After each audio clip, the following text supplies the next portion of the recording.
जय माता दी। आज आप लोग जानेंगे इस वीडियो के माध्यम से चैत्र नवरात्रि कब है और चैत्र नवरात्रि में माँ दुर्गा, माँ शेरा वाली किस पे सवार होकर के आएंगी। ये चैत्र नवरात्रि में आप किस तरह से कलश स्थापना करेंगे, किस समय कलश स्थापना करेंगे, कौन सी डेट से किस डेट तक नवरात्रि है।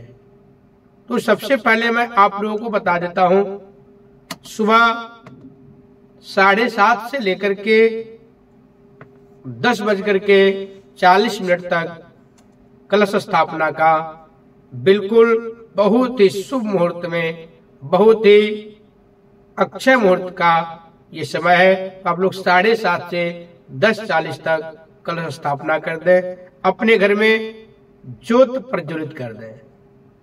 इस समय में कलश स्थापना कर देंगे तो आपका जीवन बिल्कुल समझिए सफल हो जाएगा, बहुत ही अद्भुत फल आपको प्राप्त होगा। क्योंकि ये जो चैत्र नवरात्रि आया है ये बहुत ही अच्छा संयोग है इसका।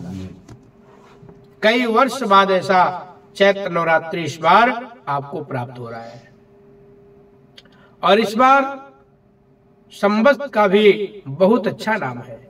सबसे पहले मैं आप लोगों को बता दूं कौन से तारीख से नवरात्रि प्रारंभ हो रहा है। 30 मार्च दिन रविवार को चैत्र नवरात्रि प्रारंभ हो रहा है।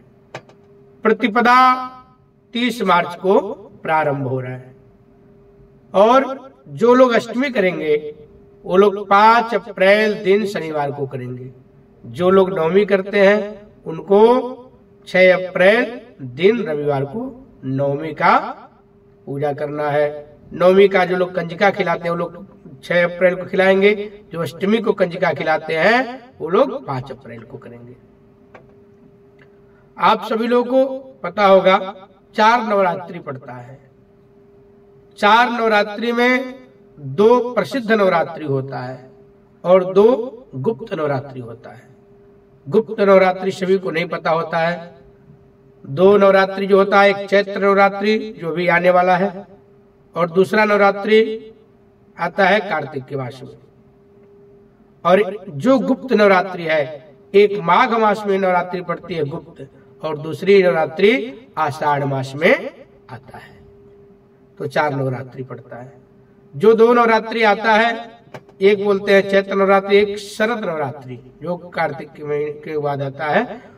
तो उसमें जो होता है,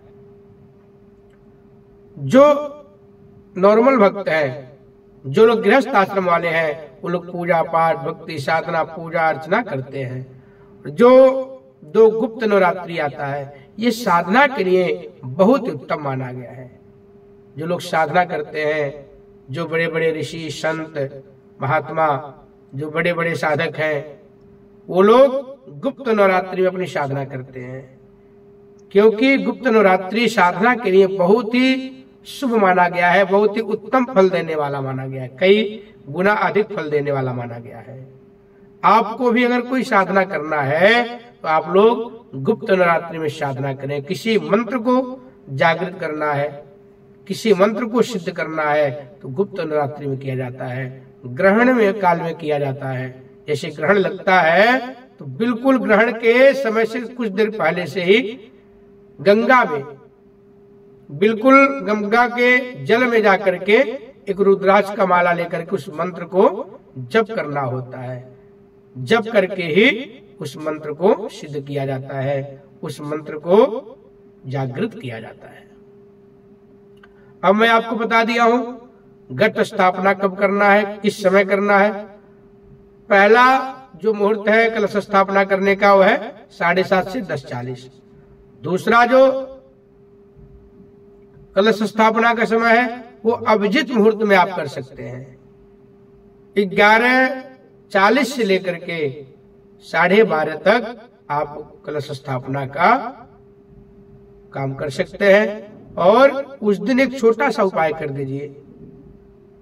ये छोटा सा उपाय करने से आपके घर में सुख समृद्धि का वृद्धि होगा। अगर घर में कोई काम नहीं बन रहा है, वह काम भी बनने लगेगा। मात्र छोटा सा उपाय करना आपको 7 हल्दी का गांठ लेना है, 7 सुपारी लेना है, 21 दुर्वा घास लेना है और 9 सिक्के लेना है। एक एक का सिक्का 9 रहेगा।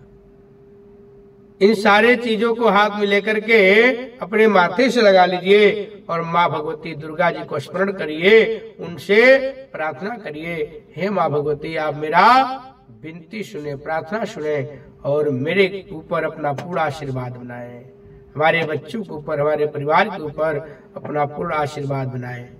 और हम लोगों का काम जो बहुत दिनों से बन नहीं पा रहा है, उसको आप सिद्ध करें, उसको आप मेरा काम को बनाएं और हमारा काम सिद्ध करें।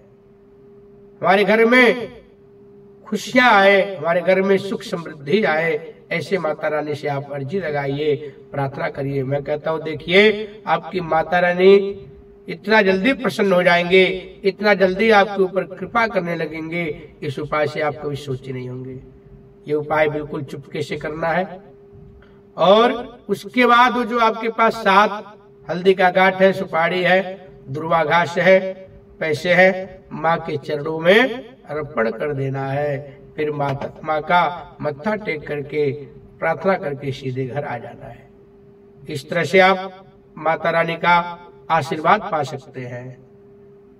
ये नवरात्रि में आप लोग इस उपाय को अवश्य करें, साथ ही साथ हमारे चैनल को भी सब्सक्राइब करते रहें, लाइक शेयर करते रहें, जिससे हमारी वीडियो का लाभ ज्यादा से ज्यादा लोगों को प्राप्त हो। जय माता दी।